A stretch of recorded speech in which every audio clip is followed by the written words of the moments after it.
Hello again. Just on my way to work, another, video. I've learned that these videos make the time go faster on my way to work. It takes me about, if traffic is just standard, it takes me about 40 minutes to 45 minutes to get from my driveway to where I park at work. There is sometimes this highway between Huntington and Charleston goes from 2-lane to 3-lane to 2-lane to 3-lane. It's an interstate, but it'll go back and forth, and that causes bottlenecking sometimes, I think. But anyway, sometimes that causes traffic to back up. But anyway, some things yesterday on my video, and someone pointed it out, and she was right. I was thinking about the wrong fruit. The lychee, I should have looked at the pronunciation for that. I know those, but those are those fruits I don't see very often. This fruit. This is not the one that I was thinking of that smells horrible but tastes good. That's called a durian, a whole different fruit. So, but these are good too, though. But I was kind of hoping it was that fruit because I'd never tasted one before. But oh well, back to the drawing board and that. But the candy was good though. I'm taking them to work to see if I can share them at work or not, and I can share them, but just see if they want to or not. So, and those peas that I bought, those weren't wasabi peas. Kind of disappointing. It was they just tasted like regular green bean peas, just solidified. There's like a little bit of flavor around it. I don't know if it's salt or I don't know what that was. It wasn't salty. But it wasn't the wasabi flavor that I like. They were good. It's something to snack on, almost like a chip without salt on it. But oh well. Other than that, oh yeah, and those were mooncakes actually. I had more people reply to me on WeChat on more of an explanation of what those were. The one student I had said those were a special kind of mooncake, and then another person explained how some mooncakes are sweet and some are salty, and that looked like mine was a salty one, and it kind of was a mixture between sweet and salty. There's some sweet stuff in there, not too sweet, very little bit of sweet, and then the nuts were salty.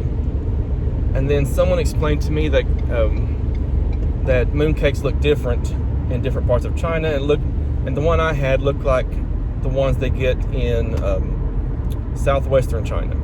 It looked like the mooncake I had came from a southwestern part of China. It looked like the kind they make there. So, those were mooncakes. They weren't the traditional ones that we see in pictures that are the small with the mole stamp on it. So I can honestly say that I had a mooncake on Mid-Autumn Festival. So there we go. I don't have to have the traditional one. I didn't eat any more of it yesterday. It was good though. It was good. It's not something I would choose as a dessert because I'm more of a chocolate, like a cakey type. I like that with ice cream. This is more something like you'd have with coffee, I felt like. And I could that coffee and just dip it in there. Other than that, something I'm running into on Engoo, and I've noticed that a lot with most of my Japanese students, there's the R and the L sound in certain words. So I've had to go back and look at videos and see how to teach the L sound. It's been years since I've done that. And usually in the school system, we'd have an SLP, speech language therapist, who were wonderful. If you're ever working in the school system, especially in special ed, but general education too, speech therapists are gold if they do their job right. And I've never had I've never worked with a bad speech language therapist, and so I've had to use them for a lot of ask them questions. What can I do with a student? And a lot of people forget about the L part of an SLP. They have speech language. They do a lot of language too, and so they don't just work on letter sounds or word sounds or things like that. There's a lot they can do. When I was going through getting my deaf and hard of hearing teaching certification, I remember one of our instructors told us that SLPs are gold. Get with them. And she said she would put her kids with an SLP every day if she could, even though they don't qualify for speech language services.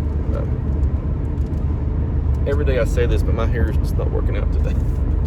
Eventually one day I'm gonna say, wow, my hair's great. And so that's that. Yeah, those are some things. Yeah, there's some little errors in one of my previous videos that I made. I just put out a video today, this morning. It was about the 14-minute mark of an Engoo No Show. And I was like, well, that'd be great just to film it. Here I'm fumbling with my phone because there's some videos out there, and they're great, but they didn't really show things that I wanted to see. I wanted to know what happens at 15 minutes. My first Student No Show, I thought I'd messed up because at the 15-minute mark, everything it shows in the video what happens. And I knew 15-minute was the magic number with Engoo. They don't do the whole 25-minute. And so I didn't know if I had to close out or if I had to do anything. And then when it happened, I was like, oh shoot. And I couldn't find any information of what happened. And then of course the main page tells you no show. And you don't have to put any work, you still get paid for it. And so I thought that'd be a perfect opportunity to film that in case someone else wants to see, what happens, someone's like me. Another thing I've noticed on Engoo, and I may jump on board and do this. I've noticed most of the videos I have found from Engoo teachers have been from Engoo teachers who are not native English speakers. And they give a lot of good information, but it's not pertaining to natives. And they put you in different categories there, non-native and native. The pay is different. When you get paid is different. I think that's how, because I know some people get paid twice a month, and my schedule is once a month. Because I noticed on the Engoo Facebook group, people saying, did I get paid? Did you get paid? Did you get paid? I'm like, I didn't know that. So apparently there's like two different pay things going on. My pay works as the 26th to the 25th of the following month, and then you get paid for that on the 5th of the next month. Like my pay on October 5th will be the classes taught between August 26th to September 25th, and then there's I guess 10 days there that you'll get paid after that. So my first pay for them will be on October. I may show you all. It's nothing to be impressed over. Again, I don't have anything to hide. I've already said I get paid $5 a class. It looks like that's standard for native. I was looking at some other information. Non-native, I think it's about $1 to $2. I think it was. I can't remember per class. $2.70. I think the highest I saw someone non-native was like $2.50 or $2.70 per class in US dollars, and then most native I've seen has been $5, and that's like the max that they give, period. And there's no chance for raises, so whatever and that's for anybody hired, non-native or native. Once you're hired, that's what you're hired as. There's no chance for a raise. I've read some people on the Facebook group who were hired, and then they didn't teach a class for 90 days for some reason, and they didn't realize you had to teach at least one class every 90 days to keep your contract active. They had to go. They went through the process again and ended up getting quoted a lower pay that time around, which kind of stinks for them. But then someone said they could have reactivated it another way. I don't know. I just need to remember, even if I decide to move on to something else, if I want to keep this, which I like this gig, it's easy. It's easy money. It's not big money, obviously, but it's easy money. It is. It's just remember to teach at least one class every 90 days. But anyway, that's it. If there's anything else, I guess I'll get the next time around on the next video I do. Thank you for watching.